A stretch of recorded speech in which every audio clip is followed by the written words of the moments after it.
ایک یہودی بچہ آپ کو آ کے ملا کرتا تھا، چند دن ہوئے آیا نہیں، آپ نے کہا وہ ایک یہودی بچہ آتا تھا، کدھر؟ کہا جی بیمار ہے۔ اچھا چلو اس کا حال پوچھیں۔ کتنی دور تھا؟ 7 میل، 7 میل پیدل گئے آپ اس کے لیے۔ تو ہمارے بھائی سے ہو جائے تو ہم اس کو ملنا چھوڑ دیتے ہیں، سگے بھائی، ایک چھاتی کا دودھ، ایک ماں کے پیٹ سے نکلنے والا بھائی، رشتوں پر اونچ نیچ ہو جائے تو سگے بھائی بہن ایک دوسرے کو سلام چھوڑ جاتے، ملاقات چھوڑ جاتے۔ اور یہ یہودی اسلام نفرت نہیں سکھاتا، اسلام محبت سکھاتا ہے۔ میں دائیں بائیں ہو جاتا ہوں لیکن چیزیں ضروری ہوتی ہیں جو میرے ذہن میں آتی ہیں۔ میرے نبی نے فرمایا میرے بیٹے انس میری ایک عظیم الشان سنت، عظیم الشان کا لفظ میری یادداشت میں صرف یہی ہے اور کہیں نہیں ہے۔ میرے بیٹے انس میری ایک عظیم الشان سنت ہے، اگر تو اس پہ قابو پا گیا تو جنت میں میرا ساتھی ہو جائے گا۔ جنت کا ملنا بھی بڑی وڈی شے ہے، لیکن جنت میں نبی کا پڑوس ملنا تو جنت بھی وڈی شے ہے۔ تو آپ کہہ رہے ہیں میرا ساتھی ہو جائے گا۔ کہا جی کیا ہے؟ کہ وہ یہ ہے ان استطعت او قال ان قدرت۔ بیٹے ذرا مشکل ہے کام، نبی کے پڑوس میں گھر چاہیے تو پیسے تو زیادہ ہی لگیں گے نا، تھوڑے پیسوں سے تو نہیں۔ ان استطعت او قال ان قدرت، اس میں لفظ سے جو ایک معنی اشارہ ہو رہا ہے، میں وہ اشارہ بتا رہا ہوں، لفظ کا ترجمہ نہیں کر رہا ہوں، اس میں جو اشارہ وہ بتا رہا ہوں کہ بیٹے ذرا زور لگانا پڑے گا اور چوکھا ہی زور لگانا پڑے گا میری سنت کے لیے۔ پگڑی بھی سنت ہے، داڑھی بھی سنت ہے، لیکن عظیم سنت میرا نبی یہی فرما رہے ہیں۔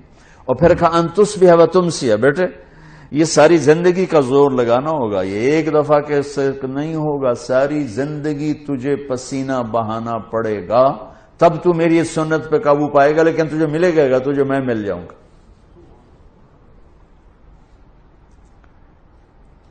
کہا جی کیا ہے؟ کہ وہ یہ ہے وَلَيْسَ فِي قَلْبِكَ غِشٌّ لِأَحَدٍ فَافْعَلْ۔ بیٹا اس دل میں کسی کے لیے کھوٹ نہ پیدا کر۔ آپ غور فرمائیں، کسی کے لیے، لِأَحَد، کسی کے لیے، بیٹا مسلمانوں کے لیے نہیں، نمازیوں کے لیے، جنید بغدادی جیسے لوگوں کے لیے، رابعہ بصری جیسی عورتوں کے نہیں۔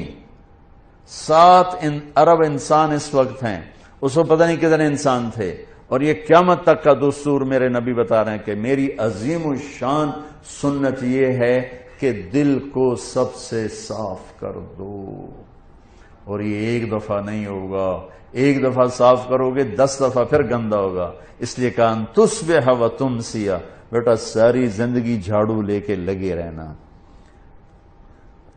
کل جو گھر کی صفائی ہوئی تھی آج وہ کام نہیں آئے گی، آج پھر صاف کرنا پڑے گا، یہ ساری خواتین جانتی۔ کل جو لان کو صاف کیا تھا اور کل جو لاؤنج کو صاف کیا تھا آج پھر جھاڑو چلے گا۔ ایسے ہی دل کے آنگن میں لوگوں کے منفی رویوں سے ہر وقت کھوٹ آئے گا، غصہ بھی آئے گا، بغض بھی آئے گا۔ میرا نبی کہا جھاڑو دے دے، جھاڑو دے دے، صاف کر دے، صاف کر دے، صاف کر دے، میرے ساتھ ڈائریکٹ ہو جا، میرے ساتھ ڈیل کر کہ تو اس کو پی کے صاف کر، میں تجھے مل جاؤں گا۔ سبحان اللہ، کیا زندگی سکھائی ہے۔ اور اب ہمارا نفرت، اور مثلا ایک آدمی جو دیندار ہے نا وہ بے دین لوگوں سے نفرت کرتے ہیں۔ ایک یہ جو کلاسیفیکیشن ہے نا، یہ ہم تو دنیا دار ہیں، یہ دیندار ہیں، یہ بہت بڑی گمراہی ہے۔ ہر مسلمان دنیا دار ہے اور دیندار ہے۔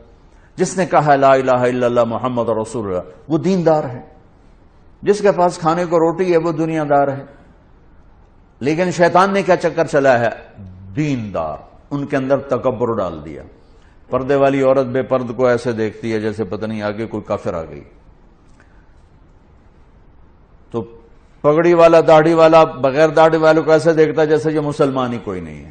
لا شعور کی بات کر رہا ہوں، لا شعور میں دیندار ایک تکبر پیدا ہو گیا. اور ہم دنیا دار ہیں جی، ہم دنیا دار ہیں، رشوت حلال، بدکاری حلال، جھوٹ حلال، ہر شے حلال، اور جی ہم تو دنیا دار ہیں. ارے تجھے کس نے کہا تو دنیا دار؟